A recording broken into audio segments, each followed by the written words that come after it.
In this year that we are all in need of some Christmas cheer, I'd like to bring back an old Christmas tradition, the great Lone Ranger story from The Late Show with David Letterman, as told by Jay Thomas.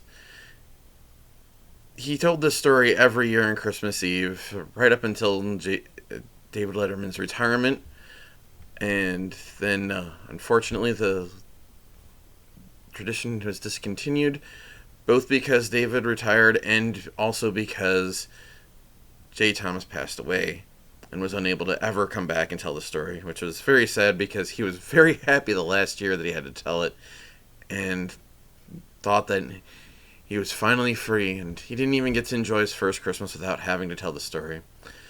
This is mostly Jay's story, but there was one year that he wasn't able to make it, and John McEnroe took over for him, so it is not entirely unprecedented that someone else can tell this story.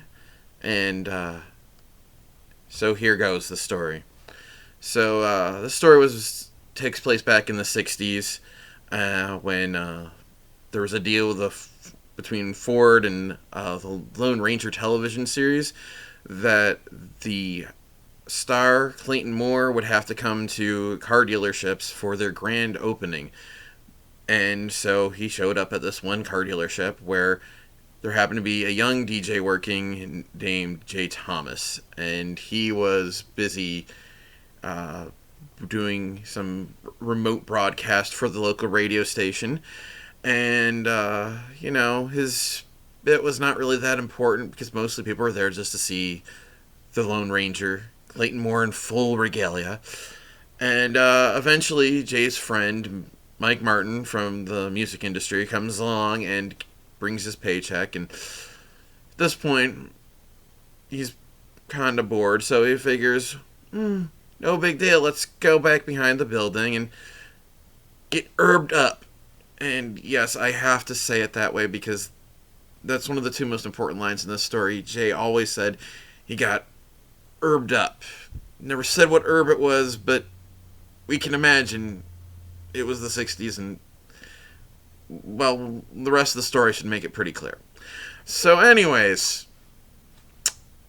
Jay is getting herbed up with his friend Mike behind the building, and when he comes out, vents all over, and everybody's gone except the Lone Ranger. And apparently the company had forgotten to get his ride back to the Red Roof Inn. Or at least that's the way Jay told it. My guess is Jay was actually probably responsible for the ride back, and he got herbed up enough that he forgot. But anyways, getting back to the story, here we are at a pretty much empty parking lot, except for Jay Thomas with his white man's afro, his friend Mike with stacked heels and tight pants, tie-dyed shirt, and codpiece because it was the 60s, and Clayton Moore, the Lone Ranger, in full regalia. So, yeah, the Jay figures is gonna go ahead and give him a ride home in his old Volvo, 10 years old. Most people figure old Volvos come from the 60s and got old later, but somehow this car in this magical story was already old in the 60s. But anyways, really crappy old Volvo. They all pile in. Mike and his friend are in the front seat. Lone Ranger's in the back. And they're trying desperately not to look stoned in front of the Lone Ranger.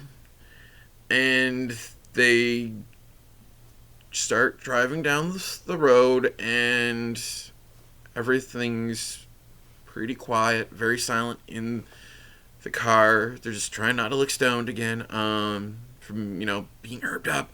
And they get into some traffic, and the guy right in front of them in a Buick decides to try to get out, pulls back, hits Jay's Volvo right in the headlight, cracks it. He can hear it, even though he's herbed up. Here's the headlight crack, and then pulls out traffic and tries to chase after this guy who is just, going off, not caring about what happened. They are so herbed up, they forgot Lone Ranger's in the back seat, swaying back and forth as they bob and weave through traffic trying to catch up to this guy. Finally do catch up to him, cut him off, make him get out of his car, and they explain to him the situation. They're like, "Hey, you cracked my headlight. You're going to pay for that."